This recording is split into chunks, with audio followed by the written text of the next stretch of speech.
Hello दोस्तों, मेरा नाम है एडवोकेट एमजे और हमारे इस चैनल पर आपका फिर से स्वागत है। यह वीडियो हमारी सीरीज की छठी वीडियो होने वाली है जिसमें आपका स्वागत है। आपको पता ही होगा, हमने एक सीरीज स्टार्ट कर रखी है जिसमें हम आईपीसी के स्थान पर आए नए कानूनों को पढ़ रहे हैं और समझ रहे हैं। आईपीसी के स्थान पर भारतीय न्याय संहिता 1 जुलाई 2024 से लागू हो चुकी है। इस सीरीज की इस वीडियो से पहले की जो 5 वीडियोज हैं उसके अंदर हमने बलात्कार, महिला से छेड़छाड़, शादी संबंधी अपराध, गर्भपात और बच्चों से संबंधित अपराधों व उनके दंडों को समझा है। आज की यह वीडियो बहुत ही ज़्यादा महत्वपूर्ण होने वाली है क्योंकि इस वीडियो में हम मर्डर यानी हत्या से संबंधित सभी अपराधों व उनके दंडों को समझेंगे, जिसमें हम भारतीय न्याय संहिता की धारा 103 से 110 तक को पढ़ेंगे। इस सीरीज में आपको यह भी पता चलता रहेगा कि भारतीय न्याय संहिता 2023 की धारा आईपीसी की किस धारा के समान है, जिससे आपको और भी समझने में आसानी होगी। चाहे आप लॉ स्टूडेंट हो या एक साधारण व्यक्ति हो जिसे इन मामलों का ज्ञान नहीं है, इन धाराओं को मैं बहुत ही साधारण व आसान भाषा में बताने की कोशिश करूंगा ताकि आपको समझने में आसानी हो सके। तो बिना किसी देरी के हम शुरू करते हैं। तो इस वीडियो की पहली धारा को हम समझ लेते हैं। भारतीय न्याय संहिता की धारा 103 क्या कहती है उसको हम जान लेते हैं। 103 में बताया गया है कि हत्या के लिए दंड, जो कोई भी व्यक्ति हत्या करेगा उसको क्या दंड दिया जाएगा वह इसके अंदर बताया गया है। 103 के सबसेक्शन 1 के अंदर बताया गया है जो कोई व्यक्ति हत्या करेगा उसे मृत्युदंड या फिर आजीवन कारावास से दंडित किया जाएगा और उसे जुर्माना भी देना होगा। यह एक संज्ञेय अपराध है और अजमानती अपराध है जो शीर्ष न्यायालय द्वारा ही विचारणीय किया जा सकता है। अगर आप संज्ञेय व असंज्ञेय अपराध, जमानती या फिर अजमानती अपराध या फिर पावर ऑफ कोर्ट यानी न्यायालय की शक्ति के बारे में जानना चाहते हैं तो हमारी वीडियोस देख सकते हैं, जिसका लिंक आपको डिस्क्रिप्शन में मिल जाएगा या फिर आप चैनल पर विजिट करके भी देख सकते हैं। इसके पश्चात अब हम आगे बढ़ते हैं और देखते हैं कि भारतीय न्याय संहिता की धारा 103 के सबसेक्शन 2 के अंदर क्या बताया गया है। जब 5 या 5 से अधिक व्यक्तियों का कोई समूह मिलकर मूलवंश, जाति या समुदाय या लिंग, जन्म स्थान, भाषा, व्यक्तिक विश्वास या किसी अन्य समरूप आधार पर हत्या कारित कर देता है, यानी 5 या फिर 5 से अधिक व्यक्ति मिलकर किसी व्यक्ति की मृत्यु कारित कर देते हैं, तो वह अपराध भारतीय न्याय संहिता की धारा 103 के सबसेक्शन 2 के अंदर बताया गया है, जिसके लिए उस समूह के प्रत्येक व्यक्ति को मृत्युदंड या फिर आजीवन कारावास से दंडित किया जाएगा और जुर्माना भी देना होगा। यह एक संज्ञेय अपराध है और अजमानती अपराध है जो शीर्ष न्यायालय द्वारा ही विचारणीय किया जा सकता है। इसको मैं साधारण शब्दों में बता देता हूँ कि इसमें क्या बताया गया है। 103 के सबसेक्शन 1 के अंदर है, उसमें सिर्फ साधारण कोई एक व्यक्ति किसी व्यक्ति की हत्या कर देता है तो वह दंड इसके अंदर आता है। और जब 5 या फिर अधिक व्यक्ति मिलकर किसी व्यक्ति की मूल वंश या फिर जाति या फिर लिंग या फिर जन्म स्थान यानी किसी भेदभाव के चलते या फिर जाति या फिर समूह के चलते या अन्य किसी समरूप के आधार पर किसी व्यक्ति की हत्या कर देते हैं तो उस समूह के प्रत्येक व्यक्ति को आजीवन कारावास से या फिर मृत्युदंड से दंडित किया जाएगा। भारतीय न्याय संहिता की धारा 103 आईपीसी की धारा 302 के समान है। आईपीसी की धारा 302 तो आपने सुना ही होगा, जिसके अंदर हत्या के लिए दंड का प्रावधान किया गया है, जो भारतीय न्याय संहिता में 103 के अंदर बताया गया है। इसको आपने अच्छे से समझ लिया होगा। इसके पश्चात अब हम आगे बढ़ते हैं और जान लेते हैं कि भारतीय न्याय संहिता की धारा 104 के अंदर क्या बताया गया है। आजीवन सिद्ध दोष द्वारा हत्या के लिए दंड, जो कोई आजीवन कारावास के दंडादेश के अधीन होते हुए हत्या करता है, यानी कोई व्यक्ति है जिसे आजीवन कारावास का दंड दिया गया है और वह व्यक्ति छूटने के पश्चात या फिर पैरोल के अंदर कोई भी व्यवस्था हो उसके अंदर वह निकलता है और किसी व्यक्ति की हत्या कर देता है तो वह अपराध भारतीय न्याय संहिता की धारा 104 के अंदर बताया गया है और उस व्यक्ति को मृत्युदंड या फिर आजीवन कारावास से दंडित किया जाएगा, जिसका मतलब है कि उस व्यक्ति का शेष जीवन काल जेल में ही कटेगा। इसके अंदर आजीवन कारावास से तात्पर्य यह है कि उस व्यक्ति का जो प्राकृतिक जीवन काल जो बचा है, जो जीवन उसका बचा है, वह जेल में ही कटेगा और यह एक संज्ञेय अपराध है और अजमानती अपराध है जो सेशन न्यायालय द्वारा ही विचारणीय किया जा सकता है। भारतीय न्याय संहिता की धारा 104 आईपीसी की धारा 303 के समान है। आशा करता हूँ यह आपको अच्छे से समझ में आया होगा। इसके पश्चात अब हम आगे बढ़ते हैं और जान लेते हैं कि भारतीय न्याय संहिता की धारा 105 क्या कहती है। धारा 105 में बताया गया है कि हत्या की कोटि में न आने वाले आपराधिक मानववध के लिए दंड। इससे पहले हम इसके दंडों और उनके अपराधों को समझे उससे पहले हम जान लेते हैं कि आपराधिक मानववध होता क्या है। इसे हम एक उदाहरण से समझ लेते हैं। कै एक गड्ढे पर लकड़ियां और घास इस आशय से बिछाता है कि उसमें गिरने वाले व्यक्ति की मृत्यु हो जाए और यह विश्वास करते हुए वह भूमि सदृढ़ है उस पर चलता है और उसमें गिर पड़ता है और मारा जाता है। कै ने आपराधिक मानववध का अपराध किया है। इसको मैं साधारण शब्दों में बता देता हूँ इसमें क्या बताया गया है। इसमें बताया गया है कि कोई व्यक्ति प्लानिंग से किसी व्यक्ति की मृत्यु कारित कर देता है, यानी वह कोई ऐसा काम करता है जिससे किसी व्यक्ति की मृत्यु हो सके। कै किसी व्यक्ति को मारने के लिए कोई खड्डा खोदता है और उसके ऊपर लकड़ियां बिछा देता है ताकि वह छुप सके और अन्य व्यक्ति जो यह है वह उसके ऊपर चलता है और वह उसमें गिर जाता है और मारा जाता है। इसके अंदर कै आपराधिक मानववध का अपराधी होगा। इसके पश्चात अब हम जान लेते हैं कि इसमें दंड क्या दिया जाएगा। जो कोई ऐसा आपराधिक मानववध करता है जो हत्या की कोटि में नहीं आता है, यानी हत्या के अंदर कोई ऐसी प्लानिंग नहीं होती है जो आपराधिक मानववध में होती है। जो कोई ऐसा आपराधिक मानववध करता है जो हत्या की कोटि में नहीं आता है, यदि वह कार्य जिसके द्वारा मृत्यु कारित की गई है, मृत्यु या ऐसी शारीरिक क्षति जिससे मृत्यु होना संभाव्य है, कारित करने के आशय से किया जाता है। इसको मैं आपको साधारण शब्दों में बता देता हूँ इसमें क्या लिखा हुआ है।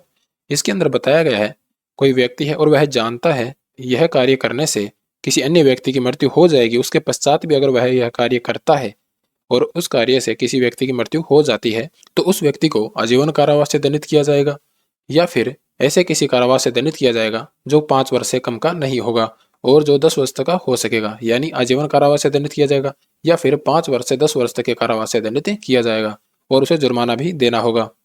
यह एक संज्ञेय अपराध है और अजमानती अपराध है जो सेशन न्यायालय द्वारा ही विचारणा किया जा सकता है। भारतीय न्याय संहिता की धारा 105 के अंदर ही आगे बताया गया है कि यदि वह कार्य इस आशय के साथ कि उससे मृत्यु कारित करना संभाव्य है, किंतु मृत्यु या ऐसी शारीरिक क्षति जिससे मृत्यु कारित करना संभाव्य है, कारित करने के किसी आशय के बिना किया जाए। यानी कोई व्यक्ति है जो आपराधिक मानववध का कोई कार्य तो करता है, लेकिन वह यह नहीं चाहता कि इससे किसी व्यक्ति की मृत्यु हो जाए, यानी उसका हत्या कारित करने का कोई आशय नहीं है। उसके पश्चात कोई व्यक्ति की हत्या हो जाती है तो वह इसके अंदर आता है, जिसके लिए उस व्यक्ति को 10 वर्ष तक के कारावास से दंडित किया जा सकता है और जुर्माना भी देना होगा।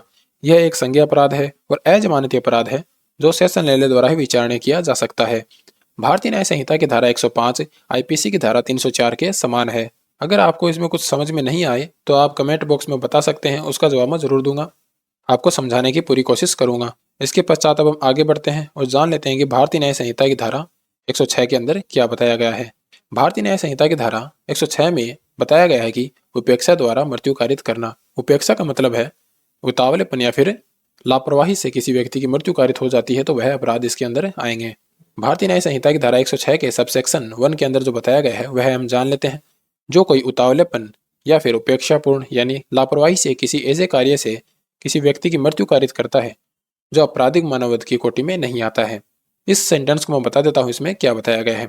कोई भी व्यक्ति है वह उतावलेपन और लापरवाही से कोई काम करता है जिससे किसी व्यक्ति की मृत्यु कारित हो जाती है, परंतु वह किसी व्यक्ति की मृत्यु कारित करना नहीं चाहता है, यानी वह यह कार्य जो कर रहा है वह यह नहीं चाहता कि इससे किसी व्यक्ति की मृत्यु कारित हो। आपराधिक मानववध में यह था कि कोई व्यक्ति ऐसा काम करता है जिससे किसी व्यक्ति की मृत्यु कारित हो सके, लेकिन वह जानता है कि उससे यह इस व्यक्ति की मृत्यु कारित होगी, यानी वह फुल प्लानिंग के साथ में कोई कार्य करता है जिससे वह किसी व्यक्ति की मृत्यु कारित कर देता है। लेकिन उपेक्षा या फिर लापरवाही के अंदर ऐसा नहीं है। इसके अंदर बताया गया है कि कोई व्यक्ति कोई काम करता है लेकिन वह यह नहीं चाहता है कि किसी व्यक्ति की मृत्यु कारित हो, बस व्यक्ति की मृत्यु उतावलेपन और लापरवाही से कार्य करने के कारण ही हो जाती है। इसके अंदर जो लापरवाही से या फिर उतावलेपन से कोई कार्य करता है जिससे किसी व्यक्ति की मृत्यु कारित हो जाती है, उसके लिए उसे दंडित किया जाएगा और उस व्यक्ति को 5 वर्ष तक के कारावास से दंडित किया जा सकता है और उसे जुर्माना भी देना होगा। यह एक संज्ञेय अपराध है और जमानती अपराध है जो प्रथम वर्ग न्यायिक मजिस्ट्रेट द्वारा ही विचारणा किया जा सकता है। हत्या की कोटि में आने वाले अपराधों में यही अपराध है जो जमानती अपराध हैं और अन्य सभी अजमानती अपराध हैं। इसके पश्चात इसी के अंदर आगे बताया गया है कि यदि कोई ऐसा करते किसी रजिस्ट्रीकृत चिकित्सा व्यवसायी द्वारा जब वह चिकित्सीय प्रक्रिया संपादित कर रहा है, कारित किया जाता है। इसमें ऊपर तो बताया गया था कि कोई उतावलेपन या फिर लापरवाही से कार्य करता है जिससे किसी व्यक्ति की मृत्यु कारित हो जाती है, लेकिन इसी में नीचे बताया गया है कि कोई डॉक्टर है और डॉक्टर के कोई ऑपरेशन करते वक्त या फिर कोई चिकित्सीय कार्य करते वक्त किसी व्यक्ति की मृत्यु कारित हो जाती है तो उसके लिए क्या दंड दिया जाएगा। इस करते के लिए डॉक्टर को 2 वर्ष तक के कारावास से दंडित किया जाएगा और उसे जुर्माना भी देना होगा। यह एक संज्ञेय अपराध है और जमानती अपराध है जो प्रथम वर्ग न्यायिक मजिस्ट्रेट द्वारा ही विचारणा किया जाएगा। इसको मैं बता देता हूँ। जब कोई डॉक्टर लापरवाही से काम करता है या फिर जल्दीबाजी में कोई काम करता है और कोई गलती कर देता है जिससे पेशेंट की मृत्यु हो जाती है तो वह जो डॉक्टर है उसे 2 वर्ष तक का कारावास से दंडित किया जाएगा और उसे जुर्माना भी देना होगा। इसमें स्पष्टीकरण है, उसे भी हम जान लेते हैं। स्पष्टीकरण में बताया गया है कि इस उपधारा के प्रयोजनों के लिए रजिस्ट्रीकृत चिकित्सा व्यवसायी से ऐसा चिकित्सा व्यवसायी अभिप्रेत है जिसके पास राष्ट्रीय आयुर्विज्ञान आयोग अधिनियम 2019 के अधीन मान्यता प्राप्त कोई चिकित्सा अर्हता है और जिसका नाम उस अधिनियम के अधीन राष्ट्रीय चिकित्सा रजिस्टर या किसी राज्य चिकित्सा रजिस्टर में प्रविष्ट किया गया है। यानी जो उपधारा है इसके अंदर जो रजिस्ट्रीकृत चिकित्सा व्यवसायी यानी जो डॉक्टर है उसका जो नाम लिया गया है वो ऐसे चिकित्सा अधिकारी होंगे जिनका नाम राष्ट्रीय आयुर्विज्ञान आयोग अधिनियम 2019 में दर्ज है। इसके पश्चात अब हम आगे बढ़ते हैं और देखते हैं कि भारतीय न्याय संहिता की धारा 106 के सबसेक्शन 2 के अंदर क्या बताया गया है। जो कोई वाहन के उतावलेपन या उपेक्षापूर्ण चलाने से किसी व्यक्ति की मृत्यु कारित करता है, जो आपराधिक मानवता की कोटि में नहीं आता है और घटना के तत्काल पश्चात इसे पुलिस अधिकारी या मजिस्ट्रेट की रिपोर्ट किए बिना भाग जाता है। यह बहुत इंपॉर्टेंट है, इसे भी आप बहुत ही अच्छे से सुनना। इसमें क्या बताया गया है इसे मैं एक उदाहरण से समझा देता हूँ। इसमें क्या बताया गया है, कोई व्यक्ति है जो उतावलेपन या फिर लापरवाही से गाड़ी चला रहा है, तेजी से गाड़ी चला रहा है और वह किसी व्यक्ति की मृत्यु कारित कर देता है और वह मृत्यु आपराधिक मानवता में नहीं आता है, यानी वह जानबूझ के नहीं करता है, वह लापरवाही से और उतावलेपन से गाड़ी चलाने के कारण हो जाती है, यानी किसी व्यक्ति का एक्सीडेंट हो जाता है और वह व्यक्ति एक्सीडेंट करने के पश्चात में उस व्यक्ति को नहीं संभालता है और पुलिस अधिकारी या फिर मजिस्ट्रेट के समक्ष पेश नहीं होता है, उसके पश्चात वह भाग जाता है, तो उस वाहन चलाने वाले को 10 वर्ष तक के कारावास से दंडित किया जा सकता है और उसे जुर्माना भी देना होगा। यह एक संज्ञेय अपराध है और अजमानती अपराध है जो सेशन न्यायालय द्वारा ही विचारणा किया जा सकता है। यह धारा आईपीसी की धारा 304 के समान है। इसके पश्चात अब हम आगे बढ़ते हैं, देख लेते हैं कि भारतीय न्याय संहिता की धारा 107 क्या कहती है। भारतीय न्याय संहिता की धारा 107 में बताया गया है कि बच्चों या विकृत मानसिक वाले व्यक्ति को आत्महत्या के लिए उकसाना। यदि कोई बच्चा, विकृत मानसिकता वाला कोई व्यक्ति या नशे की हालत में कोई व्यक्ति है, उसको कोई आत्महत्या के लिए उकसाता है, तो वह दंड इसके अंदर बताया गया है। यानी इसमें क्या बताया गया है वो आपको बता देता हूं मैं। कोई बच्चे को या फिर किसी पागल व्यक्ति को या फिर किसी नशे के हालत में कोई व्यक्ति है, उसको कोई अन्य व्यक्ति आत्महत्या के लिए उकसा देता है और वह बच्चा या फिर जो व्यक्ति है वह आत्महत्या कर लेता है, तो वह अपराध इसके अंदर आता है। और जिस व्यक्ति ने उसे उकसाया है उस व्यक्ति को मृत्युदंड या फिर आजीवन कारावास या फिर ऐसे कारावास से दंडित किया जाएगा जो 10 वर्ष तक का हो सकेगा और उसे जुर्माना भी देना होगा। यह एक संज्ञेय अपराध है और अजमानती अपराध है जो सेशन न्यायालय द्वारा ही विचारणा किया जा सकता है। भारतीय न्याय संहिता की धारा 107 आईपीसी की धारा 305 के समान है। इसके पश्चात हम आगे बढ़ते हैं और देख लेते हैं कि भारतीय न्याय संहिता की धारा 108 क्या कहती है। आत्महत्या का दुष्प्रेरण। यदि कोई व्यक्ति आत्महत्या करता है तो जो कोई भी ऐसे आत्महत्या के लिए उकसाता है उसका दंड इसके अंदर बताया गया है। भारतीय न्याय संहिता की धारा 107 में क्या बताया गया था, इसके अंदर बताया गया था किसी बच्चे को या फिर किसी पागल व्यक्ति को या फिर नशे की हालत में व्यक्ति है उसको कोई उकसाता है और वह आत्महत्या कर लेता है। परंतु 108 में बताया गया है कि कोई आत्महत्या का दुष्प्रेरण करता है, यानी किसी साधारण व्यक्ति है उसको कोई आत्महत्या के लिए उत्प्रेरित करता है और उसे उकसाता है और वह आत्महत्या कर लेता है, तो उसका दंड इसके अंदर दिया गया है और इस अपराधी को 10 वर्ष तक के कारावास से दंडित किया जा सकता है और उसे जुर्माना भी देना होगा। यह एक संज्ञेय अपराध है और अजमानती अपराध है जो सेशन न्यायालय द्वारा भी विचारणा किया जा सकता है। भारतीय न्याय संहिता की धारा 108 आईपीसी की धारा 306 के समान है। इसको मैं फिर से बता देता हूँ एक बार। 107 और 108 में क्या बताया गया है। 107 में किसी बच्चे या किसी पागल या फिर किसी नशे की हालत में व्यक्ति है उसको कोई उकसाता है और वह आत्महत्या कर लेता है। परंतु 108 में किसी व्यक्ति है जो साधारण है उसको कोई उकसाता है और वह आत्महत्या कर लेता है। आशा करता हूँ आपको अच्छे से समझ में आया होगा ये सब 107 और 108 के अंदर। इसके पश्चात अब हम आगे बढ़ते हैं और जान लेते हैं कि भारतीय न्याय संहिता की धारा 109 के अंदर क्या बताया गया है। यह एक बहुत ही ज्यादा इंपॉर्टेंट सेक्शन है, इसे आप बहुत ही अच्छे से सुनिएगा और समझिएगा। भारतीय न्याय संहिता की धारा 109 में क्या बताया गया है, हत्या के लिए प्रयत्न यानी हाफ मर्डर का जो मामले होते हैं वो इसके अंदर बताए गए हैं। अटेम्प्ट टू मर्डर जो होता है वह इसके अंदर बताया गया है। भारतीय न्याय संहिता की धारा 109 के सबसेक्शन 1 के अंदर क्या बताया गया है वो हम जान लेते हैं। जो कोई किसी कृत्य को ऐसे आशय या ज्ञान से और ऐसी परिस्थितियों में करता है, यदि वह उस कृत्य द्वारा मृत्यु कारित कर देता है तो वह हत्या का दोषी होता। इसमें बताया गया है कि कोई व्यक्ति है जो किसी व्यक्ति को मारना चाहता है और वह कार्य भी कर देता है, परंतु उस कार्य द्वारा उस व्यक्ति की मृत्यु कारित नहीं होती है। यानी जो अपराधी है वह चाहता था कि इस व्यक्ति की मृत्यु हो जाए और वह ऐसा कार्य करता है लेकिन उसकी मृत्यु कारित नहीं होती है, तो वह अपराध भारतीय न्याय संहिता की धारा 109 के सबसेक्शन 1 के अंदर आता है, जिसके लिए उस व्यक्ति को 10 वर्ष तक के कारावास से दंडित किया जाएगा और उसे जुर्माना भी देना होगा। यह एक संज्ञेय अपराध है और अजमानती अपराध है जो सेशन न्यायालय द्वारा ही विचारणा किया जा सकता है। और इसी के अंदर बताया गया है कि यदि ऐसे कार्य द्वारा किसी व्यक्ति को उपहत्या कारित हो जाती है तो अपराधी व्यक्ति को आजीवन कारावास से दंडित किया जा सकता है या फिर 10 वर्ष तक के दंड से दंडित किया जा सकता है।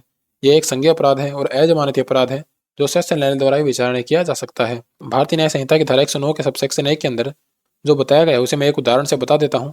मान लेते हैं आप हो और आपका किसी अन्य व्यक्ति के साथ में कोई झगड़ा हो जाता है। आपके पास में कोई गन है या फिर चाकू है, आप उस व्यक्ति पर हमला कर देते हैं, आप उस व्यक्ति पर गोली चला देते हैं, परंतु उस व्यक्ति को गोली नहीं लगती है, तो उस कंडीशन में 10 वर्ष तक के कारावास से दंडित किया जाएगा और उसे जुर्माना भी देना होगा। और यदि आप गोली चलाते हैं और उसके पश्चात उस व्यक्ति को हाथ पे गोली लग जाती है लेकिन उसकी मृत्यु कारित नहीं होती है, तो उस कंडीशन में आपको आजीवन कारावास या 10 वर्ष तक के कारावास से दंडित किया जाएगा। इसको आप समझ गए होंगे इसमें क्या बताया गया है। इसके पश्चात अब हम जान लेते हैं कि भारतीय न्याय संहिता की धारा 109 के सबसेक्शन 2 के अंदर क्या बताया गया है। जब उपधारा 1 के अधीन अपराध करने वाला कोई व्यक्ति आजीवन कारावास के दंडादेश के अधीन तब यदि उपअधिकारित करता है, यानी इसमें बताया गया है कोई व्यक्ति है और उसे पहले से आजीवन कारावास का दंड दिया गया है और वह व्यक्ति हत्या का प्रयत्न करता है, उस व्यक्ति को कोई चोटकारित कर देता है या फिर उपअधिकारित कर देता है, तो अपराधी व्यक्ति को मृत्युदंड या फिर आजीवन कारावास से दंडित किया जाएगा। आजीवन कारावास से इसका मतलब होगा कि उस व्यक्ति का शेष जीवन काल जेल में ही कटेगा।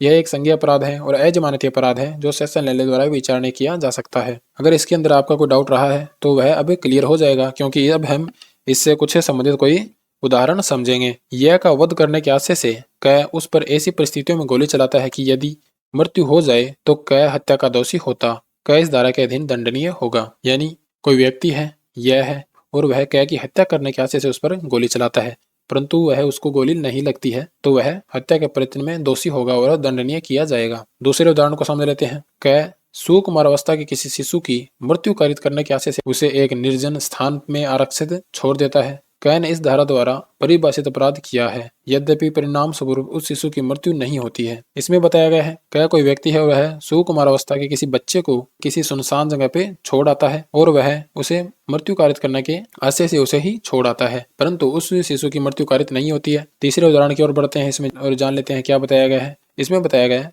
यह कि हत्या करने का आशय रखते हुए कै एक बंदूक खरीदता है और उसको भरता है। कै ने अभी तक अपराध नहीं किया है, यानी यह कोई व्यक्ति है और वह कै की हत्या करना चाहता है और हत्या करने के आशय से वह बंदूक खरीदता है और उसको भर लेता है। अभी तक उसने कोई अपराध नहीं किया है। यह पर कै बंदूक चलाता है, उसने इस धारा में परिभाषित अपराध किया है, यानी वह बंदूक भरता है तब तक उसने कोई अपराध नहीं किया है, परंतु वह बंदूक चला देता है तो उसने इस धारा के अधीन अपराध कर लिया है। और अगर उस व्यक्ति को गोली नहीं लगती है तो वह इस धारा के अंदर अपराधी होगा, और यदि वह इस प्रकार गोली मारकर उस व्यक्ति को घायल कर देता है तो वह उपधारा 1 के पश्चातवर्ती भाग द्वारा उपबंधित दंड से दंडित होगा। यानी 1 के पश्चातवर्ती भाग से मतलब होगा यह है कि यदि कोई ऐसा कार्य जिससे व्यक्ति को उपअधिकारित हो जाए, यानी आजीवन कारावास से दंडित किया जाएगा या फिर 10 वर्ष तक के कारावास से दंडित किया जाएगा। इसके पश्चात हम अंतिम उदाहरण को समझ लेते हैं। विष द्वारा यह की हत्या करने के आशय रखते हुए कै विष खरीदता है और उसे उस भोजन में मिला देता है जो कै के अपने पास रखता है। कै ने इस धारा में परिभाषित अपराध अभी तक नहीं किया है, यानी कोई व्यक्ति कै है और वह यह की हत्या करना चाहता है और हत्या करने के लिए वह जहर खरीदता है और जहर को यह के भोजन में मिला देता है। अभी तक उसने कोई भी अपराध नहीं किया है, क्योंकि उसने अभी तक उसे खाया नहीं है और उसने उसके सामने भी नहीं रखा है। कै उस भोजन को यह की मेज पर रखता है या उसको यह की मेज पर रखने के लिए यह के सेवकों को प्रेरित करता है। कै ने इस धारा में परिभाषित अपराध किया है। भारतीय न्याय संहिता की धारा 109 आईपीसी की धारा 307 के समान है। अब हम इस वीडियो की अंतिम धारा की ओर बढ़ते हैं और जान लेते हैं कि भारतीय न्याय संहिता की धारा 110 के अंदर क्या बताया गया है। आपराधिक मानव वध करने का प्रयत्न। आपराधिक मानव वध क्या होता है हम ऊपर पढ़ चुके हैं, फिर मैं एक बार बता देता हूँ। किसी प्लानिंग से किसी व्यक्ति की मृत्यु कारित कर देना, यानी कोई कार्य करके किसी व्यक्ति की मृत्यु कारित कर देना, जो हमने ऊपर पढ़ा था ना, जो उदाहरण है जिसमें बताया गया था कि कोई व्यक्ति है और वह कोई गड्ढा खोदता है जिसमें कोई अन्य व्यक्ति गिरकर उसकी मृत्यु हो जाती है, वह आपराधिक मानव वध के अंदर आता है। धारा 110 में क्या बताया गया है वह भी हम जान लेते हैं। जो कोई किसी कार्य को ऐसे आशय या ज्ञान से और ऐसी परिस्थितियों में करता है कि यदि उस कार्य से वह मृत्यु कारित कर देता है तो वह हत्या की कोटि में न आने वाले आपराधिक मानव वध का दोषी होगा। आपराधिक मानव वध तो हम ऊपर पढ़ चुके हैं, जिसके अंदर किसी व्यक्ति की मृत्यु कारित हो जाती है, लेकिन आपराधिक मानव वध के प्रयत्न में बस यही है कि उस व्यक्ति की मृत्यु कारित नहीं होती है, यानी वह प्रयत्न तो करता है लेकिन मृत्यु कारित नहीं होती है। तो उस कंडीशन में जो अपराधी व्यक्ति है उसे दोनों में से किसी भांति के कारावास से दंडित किया जाएगा, जो 3 वर्ष तक का हो सकेगा, और उसे जुर्माना भी देना होगा या फिर उसे दोनों से दंडित किया जा सकता है। यह एक संज्ञेय अपराध है और अजमानती अपराध है जो सेशन न्यायालय द्वारा विचारणा किया जा सकता है। 110 के अंदर यह बताया गया है कि यदि वह आपराधिक मानव वध का प्रयत्न करता है और आपराधिक मानव वध के प्रयत्न के कारण कि उस व्यक्ति को उपहत्याकारित हो जाती है, उपहत्या का मतलब है कि उस व्यक्ति को चोट लग जाती है, 7 वर्ष तक के कारावास से दंडित किया जा सकता है या फिर उसे जुर्माने से दंडित किया जा सकता है या फिर दोनों से दंडित किया जा सकता है। यह एक संज्ञेय अपराध है और अजमानती अपराध है जो सेशन न्यायालय द्वारा विचारणा किया जा सकता है। अब मैं साधारण भाषा में आपको बता देता हूँ कि 110 के पार्ट फर्स्ट में पार्ट सेकंड में क्या बताया गया है। कोई व्यक्ति आपराधिक मानव वध का प्रयत्न करता है, प्रयत्न करने के पश्चात भी जो अन्य व्यक्ति है उसको कोई भी चोट नहीं लगती है तो वह इस धारा के अंदर आता है और 3 वर्ष तक के दंड से दंडित किया जाएगा। परंतु वह आपराधिक मानव वध का प्रयत्न करता है और प्रयत्न करने के परिणाम स्वरूप चोट लग जाती है तो उस व्यक्ति को, जो अपराधी है, उसे 7 वर्ष तक के दंड से दंडित किया जा सकता है, या फिर उसे जुर्माने से दंडित किया जाएगा, या फिर दोनों से दंडित किया जाएगा। भारतीय न्याय संहिता की धारा 110 को मैं एक उदाहरण से समझा देता हूँ। मान लेते हैं कोई व्यक्ति है और उसने कोई गड्ढा खोदा है और उसके ऊपर वह लकड़ियां और पत्ते बिछा देता है ताकि अन्य व्यक्ति है उसमें गिर जाए और उसकी मृत्यु कारित हो जाए। परंतु होता कुछ ऐसा है कि वह व्यक्ति उस गड्ढे के अंदर गिरता है और उसको कुछ भी नहीं होता है, वह एकदम तंदुरुस्त है।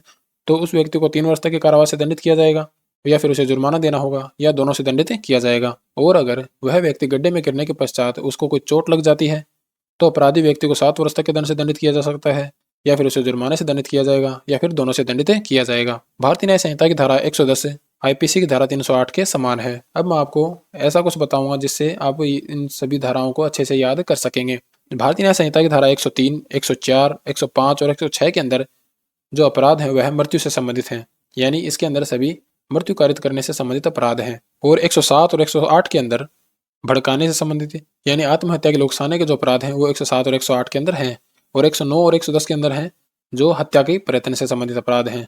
आज के लिए बस इतना ही। यहाँ तक बने रहने के लिए धन्यवाद। आशा करता हूँ आपको अच्छे से समझ में आया होगा।